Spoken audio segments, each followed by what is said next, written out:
Hello dear students, welcome back to my YouTube channel eContent VB. Today we are discussing the new inventory control technique which is known as ABC analysis. Basically ABC analysis is a system of inventory control. To exercise proper control on stores, it is essential that the store items should be classified according to the value so that most valuable items may be paid greater and due attention regarding their safety and care as compared to other store items. Thus, it is a method of material controlling according to their value. Basic principle in this method is that high value items are more closely controlled than low value items. The materials are grouped according to the value and frequency of their replenishment during a period. Materials are grouped according to their value and frequency of their replenishment during a period. The inventories are arranged in order of magnitude and they are classified in the three categories. The first category is class A items. Class A item belongs to having small percentage of total items but having the higher value. B class items are the items which are having more percentage of total items but having the medium value, and C class items are the items having high percentage of the total items but having the low value. So dear students, to tell you something about the ABC analysis in a simple word means ABC analysis means it is a basic analytical measurement tool which is based on management by exception system of inventory control. ABC is popularly known as analysis or the proportional part of value analysis. Under this method, it is known as ABC stand for always better control. That is, efficient control of store is required to give the more care and on the costlier items. So such on the basis of value of different material items are grouped into the three categories. First is high price material, that is category A material. Second is medium price material, category B material, and third is low price material, that is category C material. So here these were the three classification of items under which ABC categories all are given.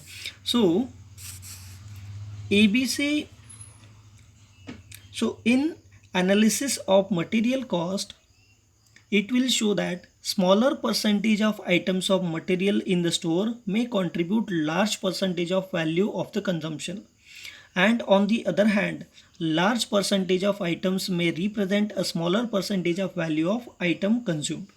So between these two extremes will fall those items the percentage of number which is more or less equal to the value of consumption. So items falling in the first category, they are treated as class A items, and second category is B items, and the third category is C items. Such an analysis of material is known as ABC analysis. These category of items of material, they can be classified as category A material. It consists of only small numbers, that is 5% to 10% of the total items, but they are quite valuable and the value is being 70% to 75% of the total cost of inventory. विद्यार्थी मित्रांनो, ABC ॲनालिसिसमध्ये ABC हे जे नाव आहे तर ह्याला आणखीन दुसरं एक वर्ड आहे तो म्हणजे काय, ऑलवेज बेटर कंट्रोल. आणि ABC हे असं का म्हटलेलं आहे कारण की याच्यामध्ये A कॅटेगरी, B कॅटेगरी आणि C कॅटेगरी असे स्टोर्समधल्या जे आयटम्स असतात त्याचे 3 कॅटेगरी केलेले आहेत, ज्याच्यामध्ये A कॅटेगरीमध्ये अशा प्रकारच्या स्टोअरच्या वस्तूंचा समावेश होतो ज्या प्रपोर्शन म्हणजे टोटल स्टोअरमध्ये जेवढे आयटम्स आहेत त्या आयटमपैकी त्यांचा टक्का हा कमी असेल परंतु त्यांची व्हॅल्यू मात्र सगळ्यात जास्त असते. बी कॅटेगरीमध्ये अशा प्रकारचे आयटम असतात की ज्यांची प्रपोर्शन हे मध्यम स्वरूपाचं असतं परंतु त्याची व्हॅल्यू ही देखील मध्यम स्वरूपाचीच असते.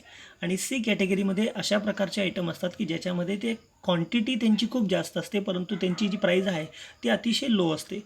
म्हणजेच काय की जेव्हा तुम्ही तुमच्या स्टोअरमध्ये स्टोअर कंट्रोल म्हणजे इन्व्हेंटरीवरती कंट्रोल ठेवणार आहात तेव्हा इन्व्हेंटरी कंट्रोल ठेवत असताना सगळ्यात महत्त्वाचा जो पार्ट आहे तो म्हणजे काय की आपल्याला ज्या मटेरियलची व्हॅल्यू सगळ्यात जास्त आहे त्याला सगळ्यात जास्त इम्पॉर्टन्स दिला पाहिजे आणि त्याच्यावरती प्रॉपर कंट्रोल ठेवला पाहिजे.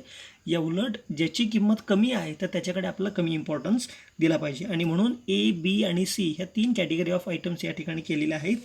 आणि जसं की आपण आता म्हणतो की ए कॅटेगरी ऑफ आयटम्स, तर ए कॅटेगरी ऑफ आयटम्स म्हणजे काय की ह्यांचं जे प्रपोर्शन असतं quantity of items is 5 to 10%, but the value of these items belongs to 70 to 75% of the total value of inventory.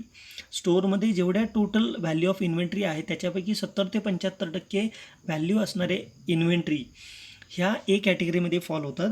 तर बी कॅटेगरीमध्ये अशा प्रकारचे इन्व्हेंटरी असतात ज्यांची क्वांटिटी ही 15 to 25% असते आणि त्याची जी व्हॅल्यू आहे ती 15 to 25% of the total value of inventory असते. आणि सी कॅटेगरी ऑफ आयटममध्ये अशा प्रकारचे आयटम असतात ज्यांची क्वांटिटी खूप लार्ज असते, म्हणजेच 70 to 75% quantity of the total store of items belongs to C category, but it is having a value of 15 to 25% of the total value of inventory, 5 to 10% of the total value of inventory. So the ultimate control over the ABC items can be exercised in the ABC system. Greatest care and control is to be exercised on item A list, as loss or breakage or waste of any item of this A list it may prove to be very costly. म्हणजेच जेव्हा आपण स्टोअरमधली inventory control करणार आहोत तेव्हा inventory control करत असताना आपल्याला सगळ्यात जास्त महत्त्व कुठल्या कॅटेगरी ऑफ आयटमला दिलं पाहिजे, तर ए कॅटेगरी ऑफ आयटमला दिलं पाहिजे. कारण की ए कॅटेगरी ऑफ जे आयटम ऑफ स्टोअर आहे याच्यामधली जर काही एखादी वस्तू गाळ जाळी फुटली किंवा तुटली तरीसुद्धा आपल्याला खूप मोठ्या प्रमाणात नुकसान होऊ शकतं. आता याच पद्धतीने in case of B category of items, as some involved in moderate proper care need to be exercise. आता बी कॅटेगरीमध्ये सुद्धा अशा प्रकारचे आयटम येतात की ज्यांची व्हॅल्यू ही तुलनेने मीडियम असते, म्हणजे ज्याच्यामध्ये सुद्धा तुम्हाला मध्यम प्रकारची काळजी घेणं गरजेचं आहे.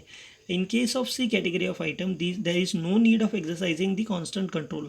सी कॅटेगरीमध्ये तुम्हाला कॉन्स्टंट कंट्रोल द्यायची गरज नाही आहे, कारण की त्याचं कारण असं आहे की आपल्याला त्या ठिकाणी त्याची जी व्हॅल्यू आहे ती व्हॅल्यू खूप कमी आहे, म्हणजेच इथं इतका जास्तीत जास्त सातत्यानं तुम्हाला कंट्रोल ठेवायची फारशी गरज त्यामध्ये असणार नाही. आता तुम्ही इथे बघू शकता क्लास ई आयटममध्ये मी आता तुम्हाला सांगितलं की small percentage of total value but having the higher value. In case of B class items more percentage of the total items but having the medium value, and C class having higher percentage of the total items but its value is having low. आता हे जे काही A B C analysis आहे, this A B C analysis is totally based on the principle of Pareto's law. Now what is this principle of Pareto's law?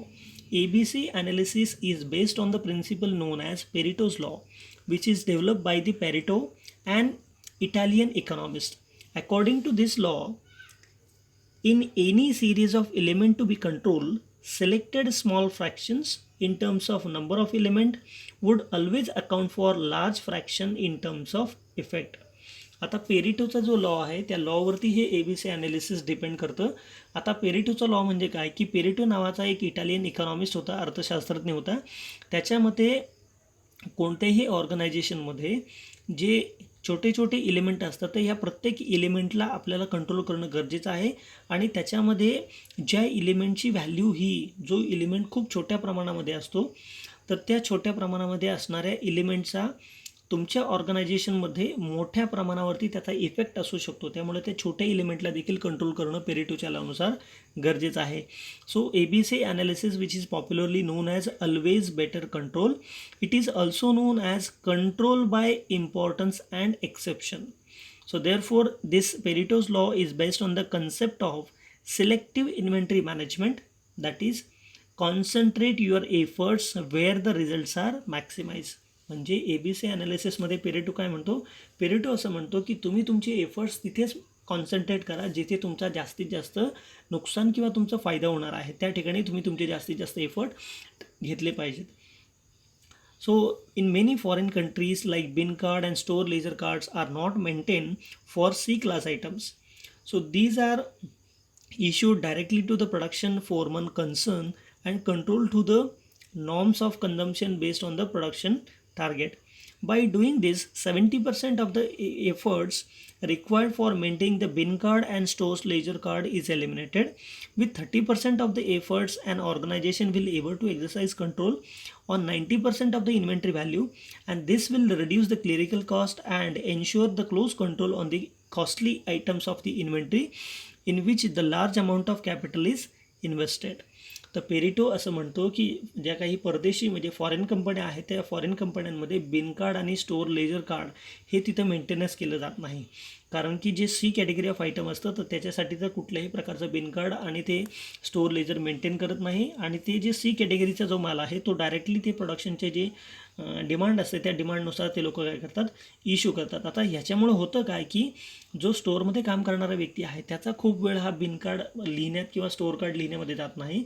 तर त्याचे जे काही 70% efforts आहेत ते 70% एफर्ट्स हे जे बिन कार्ड आणि लेजर कार्ड मेंटेन करायला जात होते तर ते कमी होऊन तो त्याचे जे 30% एफर्ट जे आहे ते ऑर्गनायझेशनमध्ये जी इन्व्हेंटरी आहे ती इन्व्हेंटरी कंट्रोल ठेवायला जात होते. परंतु आता अशा पद्धतीने बिनकार्ड आणि स्टोअर लेजर आपण मिनिमाइज केल्यामुळे आपले 90% एफर्ट्स हे आपण ज्या इन्व्हेंटरीची व्हॅल्यू खूप जास्त आहे किंवा सर्वात जास्त व्हॅल्यू आहे अशा प्रकारच्या इन्व्हेंटरीकडे आपण कंट्रोल करण्याकडे जास्तीत जास्त लक्ष देतो.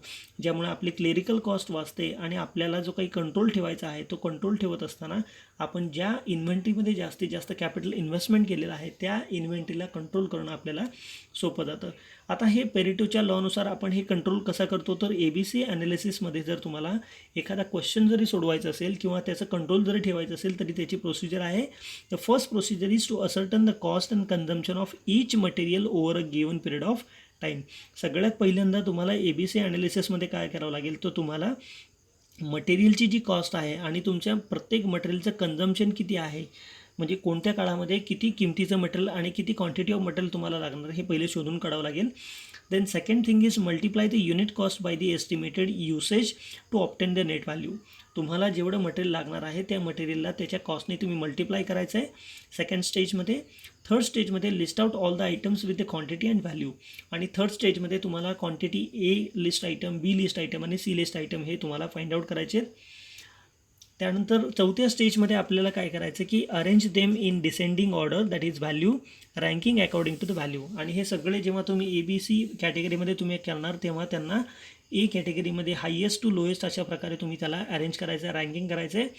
त्याच्यानंतर आपल्याला त्याच्यामध्ये monetary limit for ABC classification करायचं आहे. जसं मी तुम्हाला सांगितलं की क्लास एमध्ये जे काही मॉनिटरी लिमिट आहे तर ते 70 ते 75% व्हॅल्यू असणारे आहेत. त्याच्यामध्ये क्लास बी जे आहे त्याच्यामध्ये 15 ते 25% आणि क्लास सीमध्ये जे आहे ते 10 ते 15% आहे. अशा प्रकारचं त्याचं व्हॅल्यू क्लासिफिकेशन करावं लागेल. And then accumulate the values and add up the number of A items, calculate the percentage on the total inventory in value and in number. म्हणजेच आपलं टोटल जे काही आपण कॅल्क्युलेशन केलं आहे तर त्या टोटल इन्व्हेंटरीपैकी आपल्याकडे ए आयटमची इन्व्हेंटरी किती आहे आणि त्याची व्हॅल्यू किती हे आपल्याला काढावी लागेल. आणि त्याच्यानंतर सिमिलरली आपल्याला बी आणि सीसाठी सुद्धा ह्या सेम प्रकारचे ॲक्शन आपल्याला घ्यावे लागेल.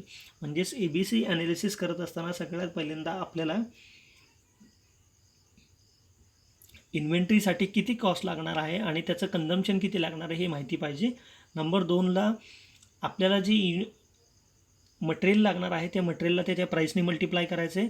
नंबर 3मध्ये टोटल क्वांटिटी ऑफ मटेरियल आणि त्याची व्हॅल्यू किती आहे हे फाइंड आउट करायचं आहे. त्याच्यानंतर आपल्याला त्याचं रँकिंग करायचं आहे. रँकिंग केल्यानंतर आपल्याला त्याचे मॉनिटरी लिमिट्स ठरवायचे आहेत ABC कॅटेगरीनुसार. हे लिमिट ठरवल्यानंतर मग आपल्याला तिथे ए कॅटेगरी आयटम जी आहे तर त्याचे पर्सेंटेज काढायचे आहेत. सिमिलरली बी कॅटेगरीसाठी पर्सेंटेज काढायचे आहेत आणि बी आणि सीसाठी सुद्धा तुम्हाला पर्सेंटेज काढायचे आहेत. आता हे जे ABC ॲनालिसिस आहे ह्या ABC ॲनालिसिसचा ॲडव्हान्टेजेस काय. So the most important advantage of ABC analysis can be number 1 is to minimise the purchasing and carrying cost that is holding cost. तर सगळ्यात महत्त्वाचा जो बेनिफिट आहे ABC ॲनालिसिसचा तो म्हणजे काय की आपल्याला जे मटेरियल सारखं खरेदी करावं लागतं तर मटेरियल खरेदी करणं आणि ते मटेरियल खरेदी केलेलं तुमच्या स्टोअरमध्ये ठेवणं तर ह्या दोन्ही म्हणजे होल्डिंग आणि कॅरिंग कॉस्ट जी आहे ती दोन्ही कॉस्ट आपली याच्यामध्ये कमी होत असते. Second advantage is the strict control on the items which are represent the high portion of the total stock value it is possible. तुमच्याकडे तुमच्या स्टोअरमध्ये असणारी सगळ्यात महागडी जे काही इन्व्हेंटरी आहे त्या इन्व्हेंटरीवरती कंट्रोल ठेवणं आपल्याला सोपं जातं. तिसरा ॲडव्हान्टेज आहे ते म्हणजे काय की आपल्याला जो महत्त्वाचा लागणारा माल आहे त्या मालाची अवेलेबिलिटी आहे किंवा नाही हे सुद्धा आपल्याला कळतं. तसेच आपली क्लेरिकल जी कॉस्ट आहे ती कॉस्टसुद्धा रिड्यूस होत असते. आता ह्याच्यामध्ये inventory is maintain at the optimum level. आता ह्याच्यामध्ये आपल्याला इन्व्हेंटरी जेवढी लागायची आहे आपण तेवढीच मेंटेन करतो. आता जेवढी रिक्वायर्ड आहे तेवढी मेंटेन केल्यामुळे काय होतं की इन्व्हेंटरीमध्ये आपली जी काही कॉस्ट वेस्ट जात असतं, तर ती कॉस्ट आपली वेस्ट जात नाही, ज्याच्यामुळे आपण कमीत कमी इन्व्हेंटरीमध्ये इन्व्हेस्टमेंट करतो आणि क्लास ए जे आयटम्स आहे ते आयटम्स आपण मोर फ्रिक्वेंटली जी त्याची ऑर्डर आहे ती दिली जाते, कारण की त्याच्यामधली जी जास्तीत जास्त इन्व्हेस्टमेंट आहे ती इन्व्हेस्टमेंट आपल्याला कमी करायची असते. त्यामुळे आपण क्लास एची सारखी ऑर्डर देत नाही. जशी आपला रिक्वायरमेंट असेल त्या पद्धतीने आपण त्याची ऑर्डर देत असतो, कारण की त्याच्यामध्ये आपली जी काही व्हॅल्यू आहे म्हणजे कॉस्ट आहे ती कॉस्ट त्याच्यामध्ये सगळ्यात जास्त इन्व्हॉल्ड असते. आता हे करत असताना आपल्याला जे काही सी आयटम म्हणजे सी कॅटेगरी ऑफ आयटम आहे तर त्यांची इनफ सुद्धा आपल्याला ठेवली पाहिजे, कारण की त्यांची क्वांटिटी ही खूप जास्त असते. त्यामुळं क्लास सी आयटमची आपल्याला सेफ्टी ठेवता येते आणि याच्यामध्ये आपल्याला इक्वल अटेन्शन म्हणजे ए कॅटेगरी असू द्या, बी असू द्या किंवा सी कॅटेगरी असू द्या, तर ह्याच्यामध्ये आपल्याला ए बी सी कॅटेगरी हे केल्यामुळे आपल्याला त्यामध्ये एक्सपेन्सिव्ह स्टॉकवरती सगळ्यात जास्त फोकस केला जातो आणि कमी एक्सपेन्सिव्ह स्टॉकवरती आपला कमी फोकस केला जातो. आणि हे जे काही ए बी सी ॲनालिसिस आहे ते हे A B C analysis selective inventory management या प्रिन्सिपलवरती काम करतं, जेणेकरून आपल्याला हाय स्टॉक टर्नओव्हर रेशो म्हणजेच तुमच्याकडे जेवढा स्टॉक रिक्वायर्ड आहे तेवढा तुम्ही ठेवून तो लगेचच तुम्हाला जेवढा स्टॉक वापरायसाठी लागणार आहे तेवढा स्टॉक तुम्ही खरेदी करू शकता. हे तुम्हाला selective inventory management control technique या टेक्निकद्वारे तुम्हाला पाहायला मिळतं. तर मला वाटतं I can explain you the whole terms in terms of by solving one numerical question, that is practical question on the ABC analysis. So guys, stay tuned with our channel. In the next video I am going to cover the ABC analysis numerical question as well as the inventory control ratios. Thank you so much for your patience listening.